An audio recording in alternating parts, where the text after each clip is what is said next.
Sorry, I'm adjusting this. Hi everybody, welcome back to my YouTube channel. Today we're gonna be reading, it was supposed to be about black sites, but when I wrote this, I was in a weird state. So we're just gonna read what I have written about this and kind of see where the topic leads. So the title that I put was Black Sites Research, which turned into a tangent, and now I can't remember why I'm writing this or what the main takeaway was or is. So the first section, they're labeled in like introduction, further, deeper dive, and then takeaways basically. But the first section is not connected to the, I don't know, but it says we choose which lies to believe. We've been lied to a lot throughout history and we choose which ones to believe in.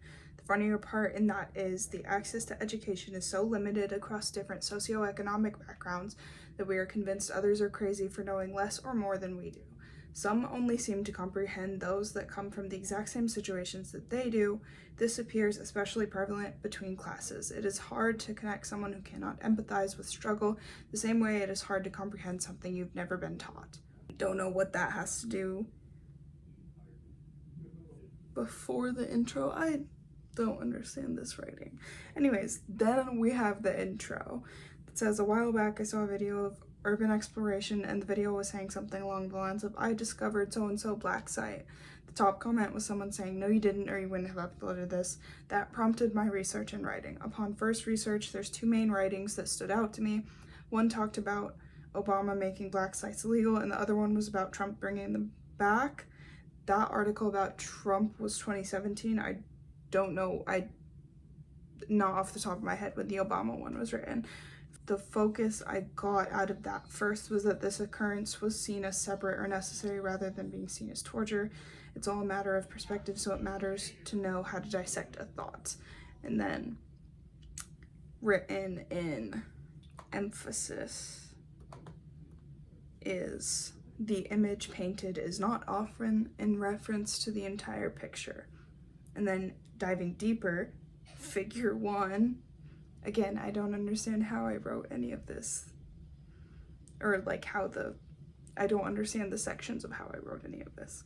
Question was, what happens when they take an innocent person and torture them until they admit to crimes that they never did just to stop suffering? A, they get locked away for life or never heard from again. B, their reputation is repeatedly destroyed to where they are never able to rejoin the public again for fear of being ostracized. C, even if they do try to communicate what happens in hopes to rejoin the public, they are seen as an unreliable narrator and nothing they say is taken into consideration in the conversation, effectively cornering them from the rest of society whilst making it seem like they are adjusting well. D, any combination of the above. Then leading into that, majority of our history is built on brutality. Think of the Native Americans being used as dog food, Columbus, American slavery, and all that that encompasses, then the mistreatment and assault of anyone vaguely Middle Eastern due to 9/11, and the assault of Asians on the rise after the president called a strand of COVID the Chinese virus. Our history is built on the brutalization of others. Keep in mind here that the main difference between American slavery and any others is the brutality. American slavery treated black folks like cattle, beat their bodies, killed them and their babies, broke their family culture, which still has its effects today, taught doctors that black people don't feel pain, which leads to ignorance in the medical community and avoidable deaths, prison reform only for the purpose of legally enslaving, which also bleeds into police brutality, redlining, and more. Black people were consistently kept from building generational wealth because people were taught to use proper channels and are expected to respect those that do not respect them. You do not beat fascism through channels created by fascists. They push to us so harshly the differences. They have you focus on how terrible men are, how terrible women are, what religious and non-religious folks are disagreeing with you on, etc. They help a misconstrued text turn into a war against freedom. Newsflash, it's not your job to care about what other people are or are not doing so long as it doesn't harm you or others. or themselves or others. So long as you continue to focus on why your way is right and why everyone else is living life wrong, you will never see the happiness you so desperately try to steal from others. We have survived this long through altruistic tendencies. The first sign of civilization is a healed femur. The femur is the largest bone in the body. To heal it would mean staying off of it for a very long time. Someone would have had to done the hunting and all other work to help a person heal such an injury, yet we have proof that someone did. We're not faster, stronger, smarter, or better than any of the animals out there, because no one is above the rest. We stuck around and got this big by caring for one another, and we've been taught to lose that. A history of community and culture has been boiled down for years and years to control. How to combat such an issue? The only way to understand the world within us and around us is to gain as much perspective as possible. It should feel a bit uncomfortable to recognize that other people have lived much worse lives than you, brought about by a system that still benefits you. However, if you live a life in constant dedication to treating all lives as valuable, including your own, it will be a lot easier to swallow an uncomfortable feeling. Following that, because it's suggested for help to gain perspective, I have a list of suggested readings and reasons why. First one is 1984 by George Orwell, obviously. You should question the main character's behaviors and try to realize that he is ultimately a product of the society that he's been living under. Go into it with an open mind, and it will teach you a lot of things that maybe you know but haven't recognized. Fahrenheit 451 by Ray Bradbury, specifically a copy with the historical context added in the back, as it gives a lot of perspective to the times and heed critical thinking. Wicked by Gregory Maquire, I don't know if I can't tell if that's a G or a Q, I apologize. Requires a lot of critical thinking and understanding of propaganda, but an incredibly important commentary on several issues. No Longer Human by Osamu Dazai. Post-war Japan, breakup of tradition and Western influence, making people feel no longer human. Interior Chinatown by Charles Yu. A story about assimilation and how we try to escape the roles we are expected to play, and why race is a determining factor in how far someone is allowed to get in life. Pachinko, I don't know if I said that correctly, by Min Jin Lee, helps you understand some of the struggles of immigration and the racism and discrimination against Korean people. The Diary of a Young Girl by Anne Frank. How much could a kid learn in captivity, isolated from the rest of the world? You'd be surprised. Children are observant and soak up any information they are given. They notice way more than they're given credit for. But if you grow up in a very politically active community, you hear and you involve yourself in debates, there's a lot of like, you're 16, how could you possibly understand this? Children know.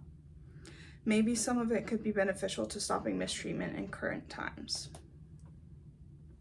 A People's History of the United States by Howard Zinn, the information a lot of our education's missed. Caste, The Origins of Our Discontents by Isabel Wilkerson, following the unspoken caste system in the United States. Just Mercy by Bryan Stevenson, understanding the injustices based upon race faced within the justice system. Wrongful convictions, circle back to figure 1. When you make an innocent man admit to crimes he didn't commit. Uncle Tom's Cabin by Harriet Beecher Stowe, Christianity's Incompatibility with Slavery and More. Abolition for the People, The Movement for a Future Without Policing in Prisons, edited by Colin Kaepernick, understanding why the prison system is beyond repair as it was started to keep control over slaves. Medical Apartheid, The Dark History of Medical Experimentation on Black Americans from Colonial Times to the Present, by Harriet A. Washington. The medical system was built on the abuse of Black people to understand how to treat illnesses. There are more books that align closely to this. Do your own research, but specifically on the drug epidemic and how the government introduced crack to poor communities, specifically targeting minorities, obviously, because of the way wealth is distributed. Killing the Black Body, Race, Reproduction, and the Meaning of Liberty by Dorothy Roberts, Reproductive Rights of Black Women Throughout History, Medical Bondage, Race, Gender, and the Origins of American Gynecology by Deirdre, I hope I said that right, Cooper Owens. Doctors treated Black women as if they were less than human, but somehow praised their bodies in medical discovery. Women, Race, and Class by Angela Davis, challenging the ideas of mainstream feminism, helping understand intersectionality by focusing on the voices of Black women and working class women specifically. We Should All Be Feminists by Chimamanda Ngozi Adichie. I probably butchered that, sorry. Can help understand the wrong ideas people have about feminism and why it is so important. Invisible Women by Caroline Criado Perez. This book basically dives into how many of the things we did not realize were affected by the system set up against women.